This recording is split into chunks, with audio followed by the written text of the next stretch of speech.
un éleveur de poulets du sud de l'Autriche, a été inspiré par la multiplication des attaques de loups dans sa région. Pendant 3 ans, il a inventé et perfectionné une cote de maille pour poulet. Et on dit que l'esprit chevaleresque se perd. Qu'un toi le loup. Ben voyons donc!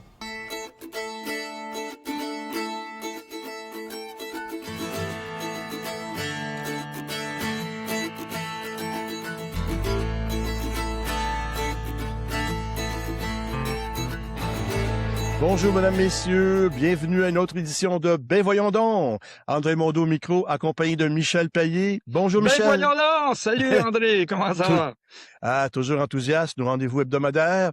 Et aujourd'hui, ben, c'est le jour de la fête nationale. Oui, c'est la La Saint-Jean. Saint-Jean. La Saint-Jean, comme dirait Philippe Dano. Mais là, on n'a plus le droit, là, on a laïcisé la chose. Là, on est rendu dans la fête nationale. Oui, c'est ça, mais la Saint-Jean, c'est parce que c'est une façon que l'Église catholique a trouvé de contourner les fêtes païennes. On fêtait le solstice d'été à ce temps-ci. Oui, comme que Noël d'ailleurs, ou les Ben, choses Noël, comme il y ça. avait le solstice d'hiver et près de Noël. Les équinoxes aussi, on a Pâques et je pense la fête des morts qui est proche, là, ou peut-être l'Action de grâce. C'était des snows, hein, on va se le dire. Ah, D'ailleurs, c'est quand même spécial. Je viens de perdre un de mes écouteurs. Tu vois que c'est une nouvelle qui m'a renversé. Ça t'a renversé. Exactement.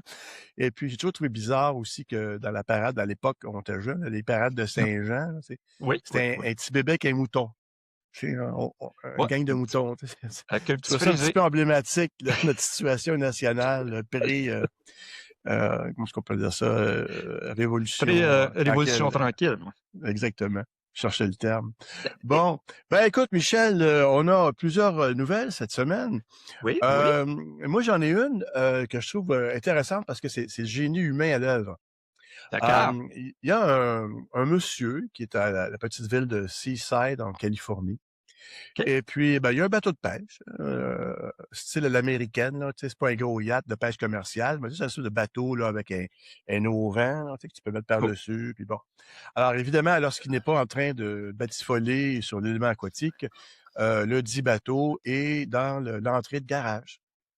Et c'est comme ça depuis plusieurs années, lorsque tout d'un coup, la ville allume et lui dit « Hey, Joe, t'as pas le droit de faire ça. De raisons d'esthétique, n'est-ce pas? Et, bon, il faut que ton bateau soit encadré dans une clôture de 1,80 m. Alors, connaissant les Américains et le système impérial, c'est 6 pieds probablement. Oui, c'est le même que j'ai appris qu'un bridon, c'était 6 pieds. Oui, donc, il a monté sa clôture. Et là, il s'est dit, ouais, mon voisin est un artiste peintre. Alors, il a proposé un projet. Il dit, je vais t'embaucher. Mais ce que tu vas peindre, c'est une photo hyper réaliste. Tu vas peindre comme une photo hyper réaliste la scène de mon bateau vu de l'entrée quand tu es devant l'entrée de garage. Sur la clôture. Sur la clôture. Donc, ça a refait que la même perspective, le bateau. Et en plus, ce qui dépasse de la clôture, c'est comme l'armature pour moi je pourrais dire ça, le parasoleil, là, tu sais. Oui, ça complète exactement avec le dessin dans la clôture. La clôture. C'était un beau finger, hein, en quelque part. C'est un beau, un petit ratoureux. Mais tu sais que ça date, comme dirait l'ancien président d'Égypte, les trompe-œils. Je sais pas si tu connais un peu. Oui, c'est en ça. Autriche, très populaire. Alors, c'est une façon d'être fancy à moindre coût. Hein, tu veux avoir des colonnes grecques, tout ça. Ben, pas de problème, mon homme. On va te faire ça, toi. On va t'arranger ça. Ah, c'est bien. Gracieuseté de Bétanel. C'est assez excentrique. Parlant d'excentrique, j'ai des amis qui m'ont confirmé que il y avait une de leurs connaissances, une de leurs amies, qui est excentrique avec, tu vas voir avec quelques anecdotes. Pour commencer, une de ses amies l'appelle pour lui dire écoute, j'ai un piano à donner, les pianos droits, là, tu sais, les vieux pianos. J'ai un piano à donner, mais j'ai pas rien pour le transporter. Il faut que tu viennes le chercher. L'ami excentrique en question a une petite voiture, un petit véhicule, petit Toyota ou Hyundai ou quelque chose du genre. Bref, Donc, elle n'a pas un coffre arrière qui rentre facilement 4 à 5 pianos, là, les yeux fermés. tout ce qui rentre dans son coffre arrière, ce sont les courroies pour transporter le piano. Et encore. Il y en a encore. Donc, en s'en allant chez son ami chercher le piano, elle a convaincu un gars qui avait un pick-up, un camion, pour l'aider à transporter le piano, en lui promettant que non, toi, tu ne forceras pas sur le piano. En s'en allant chercher le piano, elle a convaincu 4 autres personnes pour déménager le piano. Elle a donc convaincu les 4 personnes qui ont descendu le piano dans la boîte du pick-up en question. Elle les a remerciés. Ils sont partis chez elle et rendus chez elle, elle a convaincu 4 autres personnes. Ben voyons donc. pour monter le piano chez elle. Et cette dame est assez, elle a un seuil de conviction assez élevé, elle est capable elle pourrait vendre probablement des frigidaires aux Esquimaux. Et je pense qu'elle pourrait même fonder un culte. Oui. Moi, je serais prudent si elle me regarde dans les yeux, tu sais, puis elle dit, André, oui, tu vas me déménager mon piano. Oui, madame. C'est limite sorcellerie. Deuxième anecdote de cette personne, t'es en voyage à New York, dans les États-Unis d'Amérique. Les Adirondacks. Dans la ville de New York. Et son retour vers Montréal, elle a l'argent pour s'acheter un billet d'autobus pour revenir à Montréal.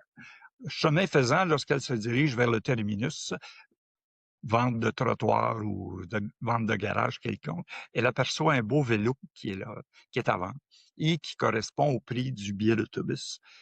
Sans hésiter, elle achète le vélo. Excuse-moi, Michel, est-ce qu'on sait quel genre de vélo, 10 vitesses? Exactement, là est le hic. Le hic. C'est un vélo, vous savez, avec les poignées Mustang, le siège banane, puis les petits drapeaux après les poignées là, qui flottent au vent. Là, En fait, j'ai compris plus tard que c'est pour faire comme le feu. Tu sais, pour dire qu'elle était en pleine vitesse et aussi pour montrer le vent, hein, c'était des petits filaments de ruban de différentes couleurs. C'était la belle époque. J'en ai eu un comme ça. J'ai vraiment écœuré mes parents pour avoir ça. Le siège banane que tu pouvais rentrer. Il y avait 4 places, dont 6 étaient occupées, comme dirait l'autre. Ouais, tu pouvais rentrer plein de monde. Plein de monde là-dessus. Avec le petit dossier en arrière du siège banane. Qui remontait. C'était parfait pour être 2 ou 3. Oui, c'est parfait pour être 2 ou 3, mais c'est un peu moins confortable pour revenir de New York à Montréal. Ce qu'a fait la dame en question, elle est revenue en vélo, siège banane, poignée Mustang, de New York à Montréal avec son vélo. L'histoire ne dit pas comment elle a fait, parce que là, elle avait sensiblement plus d'argent, comment elle a fait pour... parce que c'est sûr que ça n'a pas pris 4 heures. Je ne sais pas combien de jours que ça lui a pris. C'est encore dans les registres. Donc, c'était un peu l'histoire de cette dame mais on imagine le passage aux douanes. Elle n'a rien à déclarer. J'ai mal aux jambes, puis mon rembourrage du siège banane, elle pourrait être mieux. Tu sais. I go à le Montréal. Ça prend de la persévérance. Ça prend de la persévérance et puis des bonnes habitudes. Mais des fois, les bonnes habitudes sont dures à se séparer. J'ai trouvé une histoire qui m'a beaucoup intrigué parce que ça a rapport aussi un peu à mon ancienne vie de chercheur universitaire.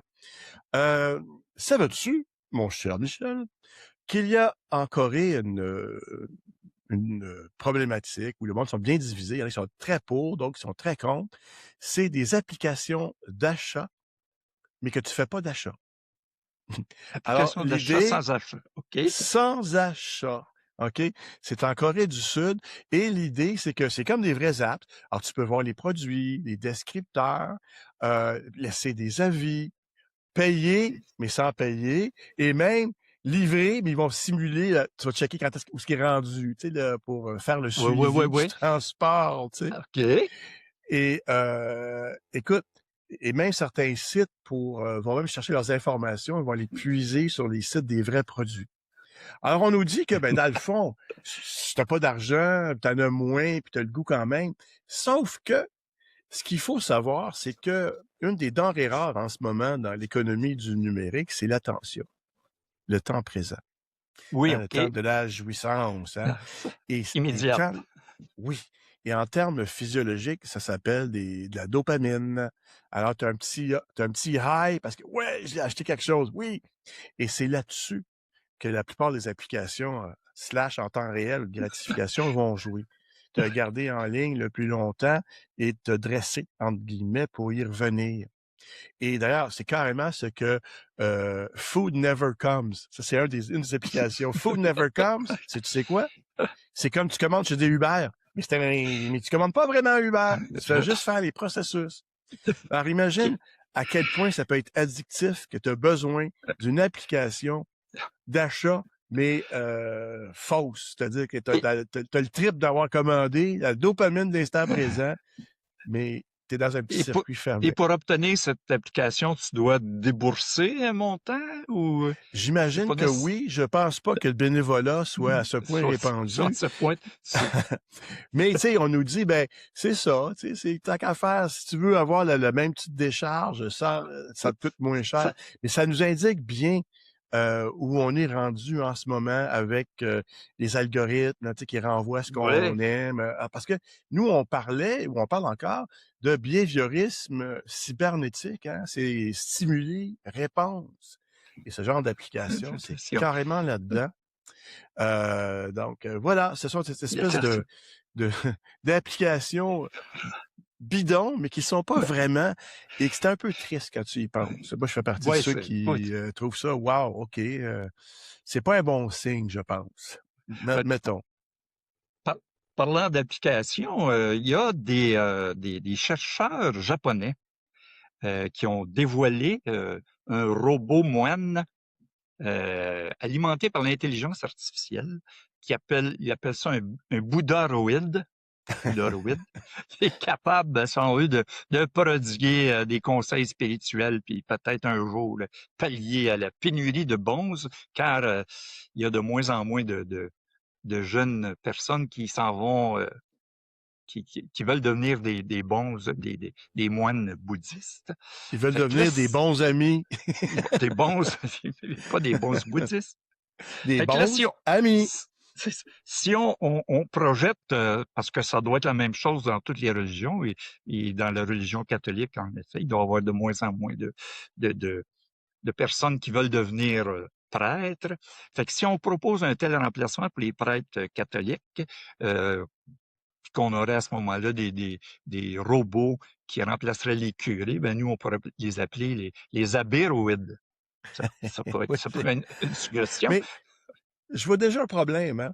Hein? Une des prémices du bouddhisme, dans l'enseignement, c'est pas juste de dire je répète, mais bien que la personne qui enseigne, un des devoirs du chemin spirituel, c'est d'enseigner de la bonne façon, au bon moment, aux bonnes personnes.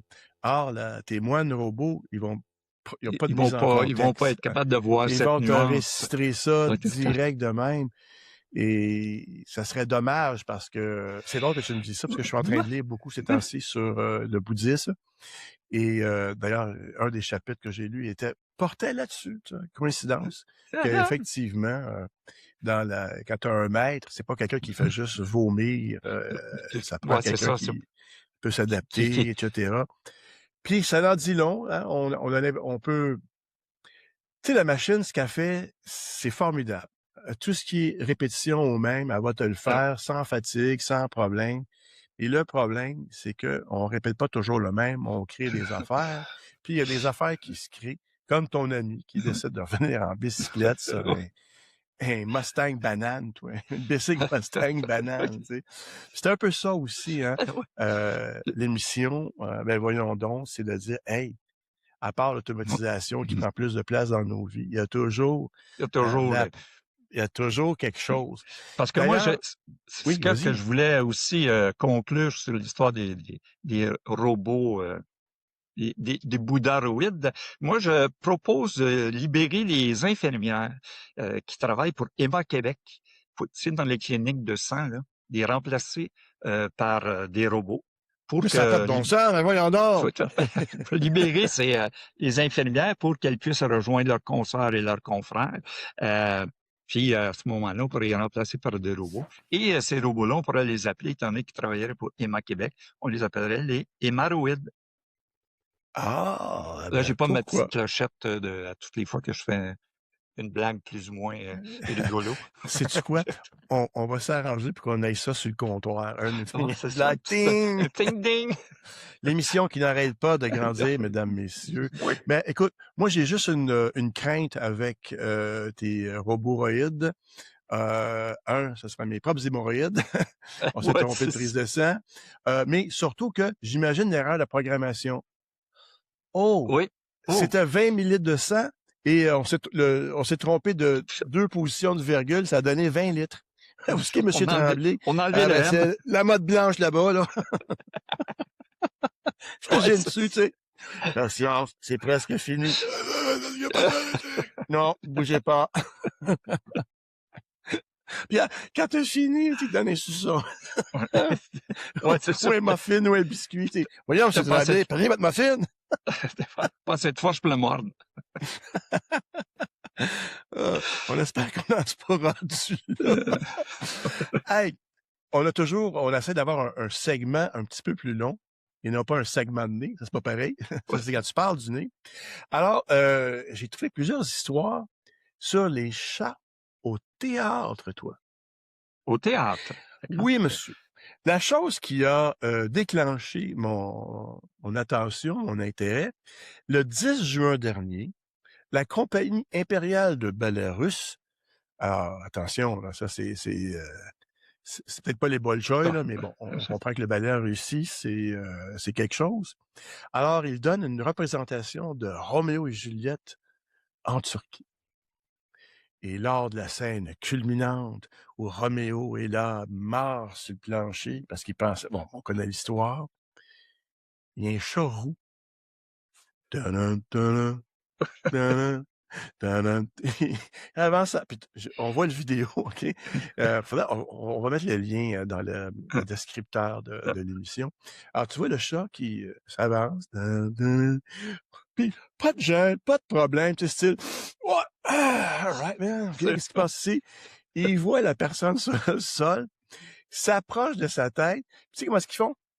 Garoche sur le côté, fait que c'est pas dans l'arrière, c'est pas dans l'avant, se met à jouer dans les cheveux de l'acteur qui joue Roméo mort. Et puis, the show must go on, l'acteur ne bouge Ne pas. bouge pas. Puis là, l'autre actrice dans la scène, elle tire par les pieds, tu sais, pour le sortir, tu sais. Tu vois le chat qui, voyons donc. Oh ben là, où ça va? Il saute sur une chaise qui est pas loin, il s'assoit jusqu'à la fin de la scène. Il n'a pas bougé, il a regardé. Et apparemment, il y a eu le lever du rideau après. Il y a eu un standing, le monde riait, applaudissait. Il y a même, j'ai pas trouvé la vidéo, mais quand il a dit, ils ont mis une boucle au chat, tu sais, pour signaler. Et je me suis dit, hey, c'est quand même pas pire. Mais il faut savoir aussi qu'en Turquie, les chats sont particulièrement, non seulement tolérés, mais encouragés. Alors, Istanbul, par exemple, est célèbre pour ses chats errants. D'ailleurs, il y a même un documentaire, je pense, qui s'appelle Kedi. Kedi ou Kadi? Je pense que c'est Kedi. En tout cas, il faut se méfier des Kedi-ratons, souvent on parle de chat. Mais alors, en Turquie, apparemment, les festivals extérieurs, ça arrive souvent que les chats rentrent, pas de problème, ils font partie de la scène. Ils sont habitués de vivre avec des chats errants. Avec des chats. Mais c'est pas le seul. Il y avait dans les années 70 un chat tigré qui vivait au Gielgud Theatre, qui était à l'époque le Globe Theatre, pardon, à Londres. Et il y a un chat qui serait né là, hein, où il est arrivé tout jeune vers 1976. Et on lui a donné le nom du célèbre acteur et directeur de maison de théâtre, Beerbohm Tree. Alors, Beerbohm, à l'origine, ils ont dit, ben, c'est parfait, on va lui confier la tâche d'éliminer les rongeurs, les souris. Oui. Mais apparemment qu'il préférait les feux de la rampe. parce que lors d'un spectacle en 78, il a décidé tout bonnement qu'il traversait la Seine, no problem, et depuis ce temps-là, les gens savaient que... Puis apparemment, tu sais, les chats curieux, la légende dit que certains ont soutenu que chaque fois qu'il y avait une nouvelle représentation, il allait au moins voir ce qui se passait. Tu sais. Il faisait au moins une apparition à chacune des... Oui, checker à ça, chacun des ouais, spectacles. l'éclairage, oui. Ça manque de friandises ici, là, on va se le Oui, dire. Là. ouais, Moi, c'est ouais, c'est c'est pas ça, ça c'est que ça. j'aurais fait. Fermez Et vos puis, téléphones, là, la pièce va commencer, fermez vos téléphones. c'est ça. Imagine le même principe, mais avec un tigre du Bengale domestiqué. Oui, Fermez vos cellulaires, sinon on envoie Tony. Et c'est pas rien que des céréales qu'il va vous vendre. Vous le dire. Alors, je reviens à Beerbun. Il est mort 20 ans plus tard, en 95, à l'âge de 20 ans, ce qui est quand même assez avancé spectaculaire pour un ouais. félin. Et là, ça devient touchant. Hein? On nous dit, je cite, « Sa disparition est rapportée par de nombreux journaux britanniques, dont surtout le célèbre Stage, la revue des théâtres, parce que bon, Londres, hein, c'est comme Broadway, hein, il y a toute une tradition. Ouais. Alors, The Stage lui a consacré une nécrologie en première page.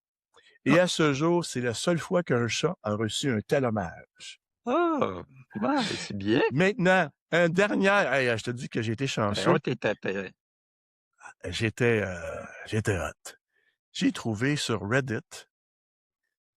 Des fois, je me dis, hey, tu gagnes ta vie avec ça. Ouais, je la perds en maudit aussi. Je suis allé sur Reddit. Tu vois, il y a un chanteur d'opéra. Puis la scène, c'est comme une espèce de maison. Là, il y a une table, un petit salon, une petite cuisine. Là, tout d'un coup, un chat qui rentre. Mais tu sais, avec cette démarche qu'ils ont de « Hey man, no problem, c'est beau ». Il rentre en scène. Là, tu vois que le chanteur le voit, mais il continue, le show must go on. Puis le chat vient se frotter contre ses jambes et essaie de le pousser un petit peu, tu sais. Là, le chat dit, oh, OK. Puis le chat s'en va. Il s'en va tranquillement s'asseoir en dessous de la table, et pas de croisée. Puis bon, on continue son aria, mon gros. Une chance que le chanteur n'était pas allergique au chat, parce que écoute, il est allergique au chat, la gorge lui enfle. Ben non, pire que ça, il aurait pu donner sa langue au chat. Ça aurait pu être... Écoute bien. Alors, les sorties sont là. Là, il y a 2 litières pour les chats en avant et en arrière. Mais c'est...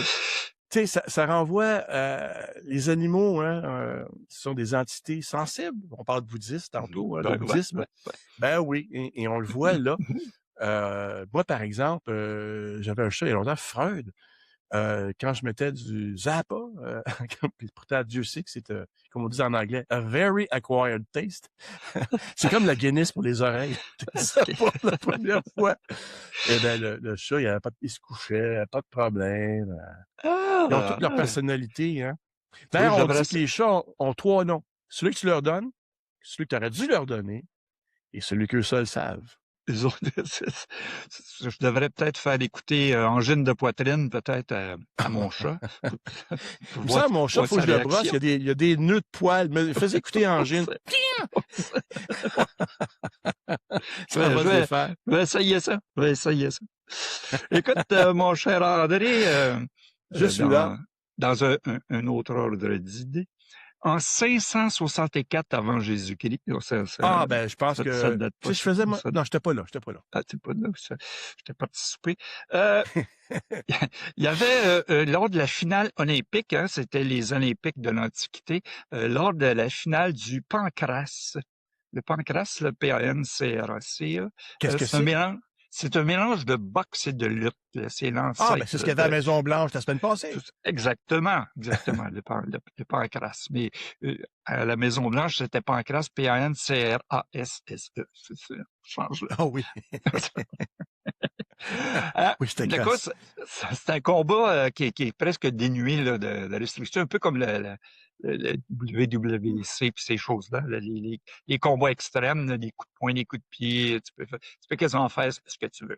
Donc, il est dans un certain, je vais regarder son nom comme il faut, là, Aréquion de Figali, à tes souhaits. qui est en finale, et qui a une prise de jambe, qui est en train de faire une prise de jambe à son adversaire. Et son adversaire lui fait une prise d'étranglement, le tient par le cou. Alors, les deux se font mutuellement une prise en même temps, si je comprends bien. C'est ça, les deux sont barrés ensemble, un au pied puis l'autre à la gorge. Et celui qui tient le pied réussit à déboîter le pied de son adversaire. Alors l'adversaire qui le tient à la gorge. Qui le tient à la gorge, sous la douleur, abandonne. Il fait le signal mondialement connu en tapant sur le bras de ton adversaire. Ça veut dire je pensais arrête. que c'était dire « chut mon oncle ». Je me demandais en grec ce que ça donnait. Je ne sais pas comment ça se dit « chut mon oncle » en grec. Donc, il abandonne le combat, mais suite à la douleur de son déboîtement de pied, lui, il fait un mauvais mouvement lors de la prise de l'étranglement et il casse le cou. Wow! De Archédion, là. Et il casse le cou. Mais, étant donné que l'autre avait abandonné avant. Fait que lui avait abandonné avant. Oui. Fait que celui qui est décédé a gagné la médaille d'or. C'est la seule fois, en toutes les Olympiques, que quelqu'un de décédé a gagné une médaille d'or lors d'un combat de pancrace. Eh, misère! Moi, prépare ta cloche, les mauvais gags. Me dis, si la médaille d'or, on la réveillera pas. Oui. Ah! C'est bon, ça. Ding, ding, ding, ding. Ding, ding, ding. Les jokes de mon oncle qui commencent. Bon! Alors, un qui va se faire entendre pour les jokes de mon oncle. Alors, mon cher, j'ai regardé la semaine dernière, il y a un Australien qui a été couronné l'homme le plus bruyant du monde. Alors, effectivement, qu'est-ce que son nom? Joseph McGrail Baitup. OK? A enregistré son cri dans un studio de radio de Canberra par un ingénieur acousticien, professionnel. Et puis, en présence de témoins. Ils ont envoyé tout ça. Et puis, le Guinness a dit, ben oui, effectivement, c'est un record parce qu'il a créé un art, maintenant, à 122,4 décibels. Alors, qu'est-ce que c'est 124 décibels? Je suis allé vérifier. Un son de 120 décibels, c'est le début du seuil de la douleur. Et c'est considéré comme insupportable et peut causer des lésions auditives.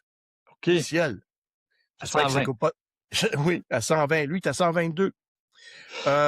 J'ai trouvé des exemples de sons à 120, 121. À 120, c'est une sirène de pompier ou de police qui est à quelques mètres de toi. C'est un avion à réaction à 20 mètres de toi qui décolle. Un marteau-piqueur à côté de toi ou un tir d'une arme à feu quand t'es juste à côté. Caroline. Je m'imagine quand il appelle ses enfants, Pierrot vient souper. Tout le voisinage s'en mange chez eux. Il se ramasse dans les souper 26. Mais j'ai bien aimé qu'il a battu un record de 121,7 décibels en 94, établi par, attention, Annalisa Flanagan, une professeure irlandaise. Okay. Qui apparemment pouvait te lancer un silence percutant dans ta salle de classe. Mec, ouais, quand les fenêtres de la classe, ils sont toutes craquées. En train de vibrer, tu sais. Bon, alors on va aller à la salle de bain, sinon c'est silence! Oups, OK. Voilà la salle de bain, tout le monde. Et anecdote, hein, on parle de... Tu sais, on a vu dans cette série d'émissions des gens qui gagnent 2 fois la loterie, 3 fois. Eh bien, monsieur McGrail Baitup, c'était pas la première fois qu'il y avait un record du monde, toi. Ah, comment ça? Non, monsieur, il y en avait un autre. C'est des concours d'archers. Et il faut que tu tires 10 flèches le plus rapidement et le plus précisément possible. Et l'ancien record était de 60 secondes 5 centièmes. Et lui est arrivé à 60 secondes 3 centièmes. Okay. Donc, il est devenu, en 2019, champion du monde. Et ironie du sort, hein, comme quoi que la vie nous ramène toujours à des niveaux de modestie. 7 mois plus tard, un petit cul de 7 ans a pulvérisé le record de 11,4 secondes. Oh my God! Oh boy! Ou est-ce qu'il s'appelle refaire la grammaire? Ramener tout à la base. Exactement, c'est ça. En tout cas, il a fait flèche de tout bois, ça, c'est bien clair. Et puis voilà, à 122 décibels, hey, c'est quelque chose. J'espère qu'il ne s'écoute pas parler parce qu'il va devenir sourd. OK, c'est sûr, c'est sûr. On parle beaucoup de résistance au changement en vieillissant, je m'en aperçois de plus en plus. Tu sais, on parle d'intelligence artificielle, des gens qui sont 100% pour, il y a des gens qui sont 50-50, il y a des gens qui sont 100% contre. On Alentour de moi, là, mes amis qui sont à peu près du même âge que moi ou un petit peu plus jeunes, là, tu sais, aussitôt que je leur parle d'angine de poitrine, par exemple, le duo québécois de musique, ils remarquent plus le contenant que le contenu, tu sais, quand Ben oui. as-tu vu comment ils sont habillés, etc., etc. Oui, mais est-ce que vous avez écouté? Non, j'ai pas écouté, mais tu sais, je suis pas intéressé parce qu'ils sont, ils sont habillés d'une façon. Et quand je les entends parler, ça me rappelle mes parents quand les Beatles ont passé au début des années 60, ont passé au Ed Sullivan Show, là, tu sais, puis que tu sais, les remarques de mes parents, as-tu vu, là, tu sais, elle avait les cheveux longs à ce moment-là, mais tu sais, même pas long à l'époque, là, tu sais, c'était une manière de parler. Mais il y a aussi une chose que moi, je me rends compte, c'est quand j'entends mon petit-fils là, qui me parle des animaux puis des chevals, au niveau de la grammaire française, tu sais, ça me fait saigner des oreilles un peu, mais tu sais, ça a l'air que c'est accepté aujourd'hui. Donc, dans la réforme de l'orthographe de la langue française, il y a une chose euh, Excuse-moi, là. qui... Hey, tu viens de faire un grand écart pour unir ces deux sujets-là. Bravo. Ouais! Vraiment, là. Ça résiste. T'as fait la split conceptuelle. Ça va prendre du Voltaren tout à l'heure. Donc, la réforme, tu sais, quand on est contre des fois les bonnes choses, mais ils veulent remplacer le pH, et non pas le pH de ma piscine, mais le pH comme dans le mot pharmacie, le pH par un F. Il faut que ça soit plus facile. Hein, des mots comme pharmacie, orthographe ou analphabète ou plusieurs mots qui utilisent le pH. Par contre, il faut tenir compte de l'étymologie de ces mots-là pour qui explique un peu le sens du mot. Exemple, analphabète, ça vient des deux premières lettres de l'alphabet grec, alpha et bêta. Et ils ont mis en avant un préfixe, le AN, qui veut dire 100.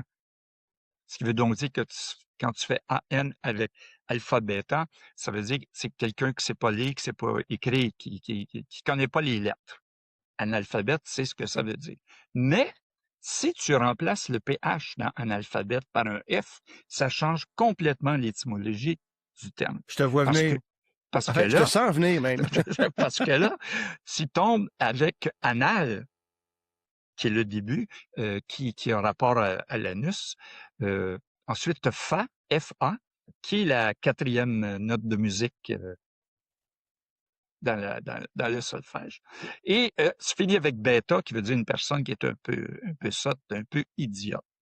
Tout ça pour dire que analphabète avec un F, ça veut dire que c'est un épais qui fait de la musique avec son trou de cul. C'est à peu près ça. Est-ce que je connais du monde? À vue de nez, non, là? Écoute, je suis pas surpris, hein? Comme sociologue, je suis pas tout seul. Beaucoup de sociologues, on va le dire comme ça, ont remarqué l'effritement de la tradition, la transcendance et au profit de la libération de l'individu. Là, on est rendu là-dedans. Et l'étymologie, c'est vrai. Moi, je suis un grand fan d'étymologie parce que tu cherches le mot juste, tu vas aller chercher dans l'étymologie. Et ça veut pas dire que la langue ne doit pas vieillir. C'est vivant, une langue. Mais tu peux pas non plus enlever, parce que si tu enlèves le F, tu viens de couper l'étymologie. Et là, tu viens de couper, quel est le mot, je dirais pas le mot juste, mais ça donne une palette. Hein, je le vois comme ça, moi. Tu sais, t'as des synonymes, des étymologies. D'ailleurs, en littérature, comme en littérature scientifique, quand mes doctorants et doctorants, je leur explique que les mots, les concepts veulent dire quelque chose. Tu sais, si tu dis ça, c'est l'évolution, un petit peu, évolution, là, ça veut dire que ça progresse. C'est une évolution ou un changement? Hein, tu sais ça. Oui, Ou oui, encore c'est la vrai. classique que j'entends, ça, c'est la démocratisation. D'ailleurs, je vais te raconter une anecdote de mots. Mon premier chapitre de ma thèse de doctorat que je soumets à mon directeur, je me rappelle très bien de la phrase, la démocratisation de l'ordinateur personnel, c'est il est démocratisation. Tout le monde dans ma tête, je me dis, oh fuck, il m'a laissé c'est la première fois que j'y renvoie un texte, il m'a laissé un article là, il bloque sur l'autre mot. Je ne suis qu'une merde instruite. Fait que là, il m'explique, tu veux-tu dire que c'est vraiment démocratique? Y a-t-il un aspect politique? Ou tu veux dire que c'est répandu? Que c'est un objet de consommation de masse? Qu'il est populaire? Hein? Et ça a été pour moi une leçon, effectivement. Donc, l'étymologie, ça serait dommage qu'on perde ça. Hein? Ouais, c'est Voilà. ça. Mais bon. Alors, écoute, Michel, l'heure avance et on rajeunit pas. Je voulais, en terminant, te donner des nouvelles du Texas. Bon! Écoute bien. Écoute, Et j'étais en manque. J'étais en manque. Là. écoute bien.